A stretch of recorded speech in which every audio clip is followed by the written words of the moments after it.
قانون مفرد اعضا، طب ثابت، طب یونانی اور حقیقی طب کو جاننے کے لیے ہمارے چینل کو سبسکرائب کریں، بیل آئیکن گھنٹی کے نشان کو پریس کریں تاکہ آپ کو طب اور صحت کے بارے میں ہمارے آنے والی مفید ویڈیوز کا نوٹیفیکیشن ملتا رہے اور آپ ہماری ویڈیوز سے مستفید ہوتے رہیں۔ ویڈیو پسند آتی ہے تو اس کو لائک کریں اور آگے اپنے دوستوں کے ساتھ اس کو شیئر بھی کریں۔ الحمدللہ والصلاة والسلام علی رسول اللہ الکریم، اما بعد فاعوذ باللہ من الشیطان الرجیم، بسم اللہ الرحمن الرحیم۔ محترم ناظرین کرام، محترم بھائیوں اور بہنوں، السلام علیکم ورحمۃ اللہ وبرکاتہ۔ اللہ پاک سے دعا ہے اللہ پاک آپ تمام بھائیوں کی اور تمام بہنوں کی پریشانیاں دور فرمائے اور اللہ پاک آپ کو کامل صحت اور تندرستی عطا فرمائے۔ آج ہم بات کرتے ہیں قانون مفرد اعضا کی چوتھی تحریک، غدی عضلاتی۔ غدی عضلاتی سے مراد غدود کا یہاں پر تعلق جو ہے وہ عضلات کے ساتھ ہوتا ہے، مسلز کے ساتھ ہوتا ہے۔ یہ غدود جاذبہ کی تحریک ہے جس کو اینڈوکرائن گلینڈز کہا جاتا ہے۔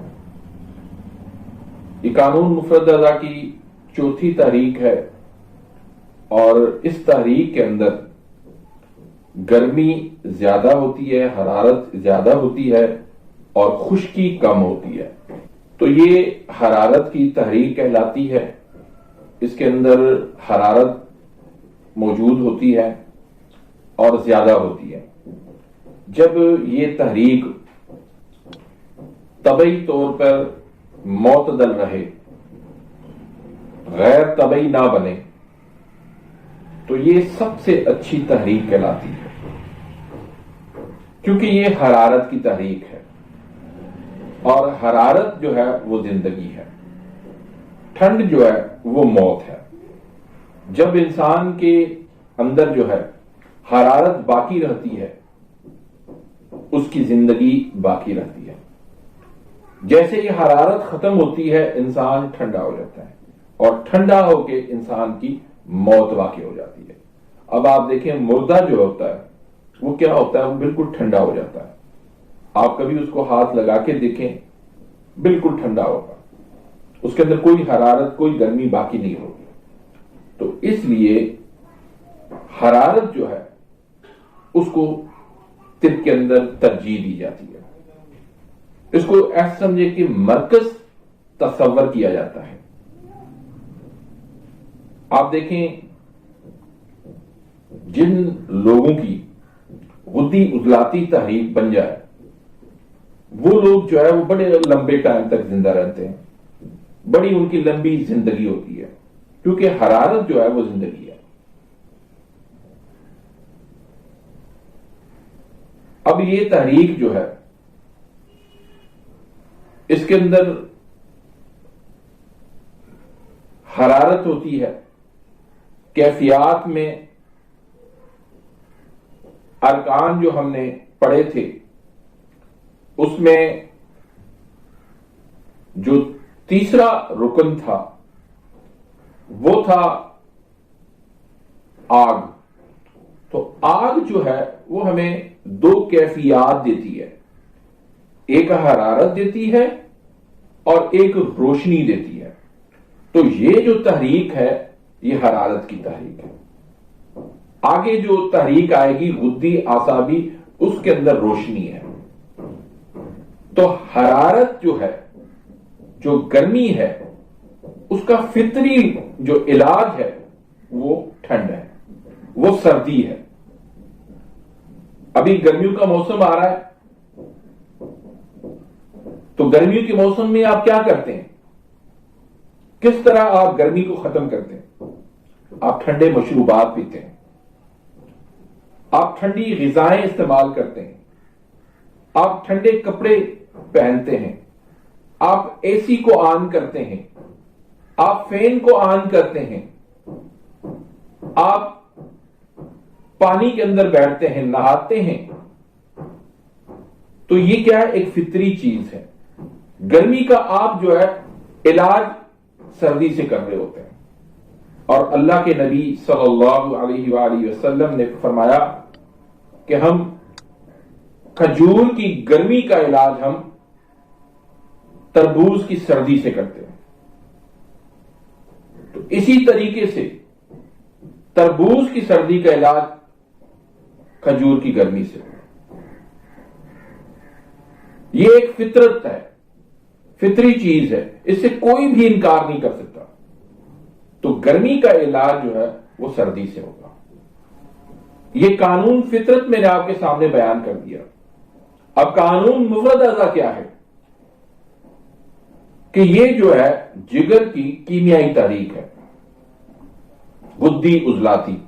یہ جب بھی غیر طبعی بنے گی اور شدت میں آئے گی تو ہمیشہ اس کا جو اگلا عضو ہے، یعنی جگر کا جو اگلا عضو ہے دماغ، اس کی جو مشینی تحریک ہوگی وہاں پر جا کے یہ تسکین پیدا کرے گی. یعنی غدی عضلاتی تحریک، دماغ کی مشینی تحریک اعصابی عضلاتی کے اندر یہ جو ہے وہ تسکین پیدا کرے گی. پیچھے ہم بات کر چکے ہیں ایک وقت میں ایک مرض ہوگا، دو ایک ساتھ نہیں ہو سکتے، یا تسکین کا مرض ہوگا یا تحلیل کا مرض ہوگا. تو یہاں پر تسکین کا مرض ہے. غدی عضلاتی تحریک جب بھی شدت میں آئے گی وہ اعصابی عضلاتی کے اندر تسکین پیدا کرے گی. اب اس تسکین کو توڑنا، اس تسکین کو ختم کرنا، اس تسکین کو تحریک دینا، یہ علاج ہے.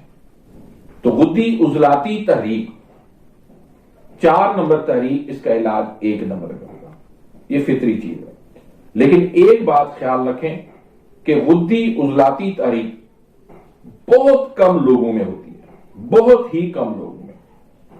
یہ ایک آئیڈیل تحریک ہے اور اس آئیڈیل تحریک کی ہمیں کوشش کرنی چاہیے کہ مریض کو ہم جو ہے اس تحریک کی طرف لے جائیں. تو غدی عضلاتی تحریک جو ہے بہت کم تحریک ہوتی ہے.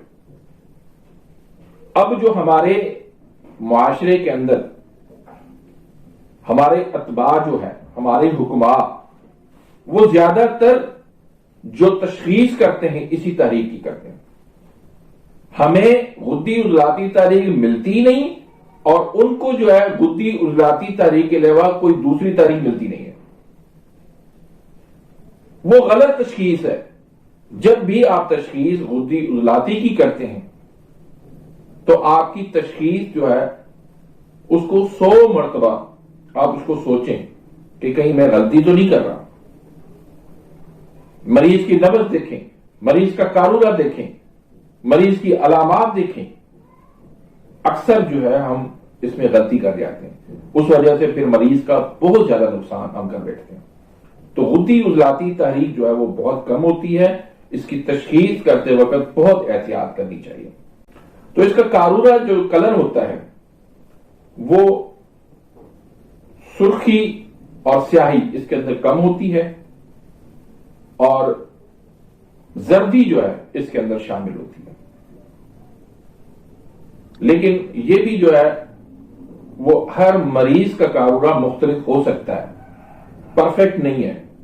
زبان بھی اسی طرح سے، ویسے تو کتابوں کے اندر اس کو سرخ کہا گیا ہے، لیکن یہ زبان جو ہے غدی عضلاتی میں کم سرخی والی بھی ہو سکتی ہے.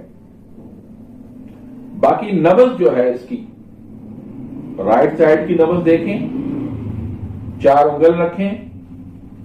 اگر چاروں انگل پہ آپ کو نبض نہیں مل رہی اوپر مشرب، تو پھر تھوڑا سا آپ دبائیں گے تو یہ دوسرا مقام بن جائے گا نبض کا.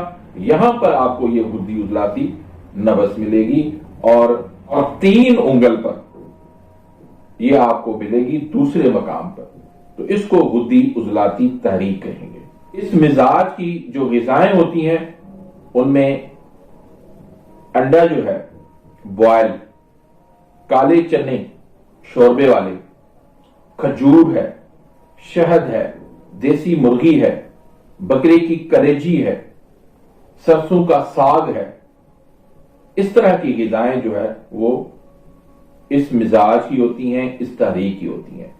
تو جب یہ تحریک ہوگی تو یہ تمام تر غذائیں جو ہے وہ بند کرنی ہوگی۔ تو امید کرتا ہوں کہ آج کے اس لیکچر سے آپ مستفید ہوں گے۔ ملتے ہیں انشاءاللہ نیکسٹ ویڈیو میں، تب تک کے لیے اجازت، اللہ حافظ۔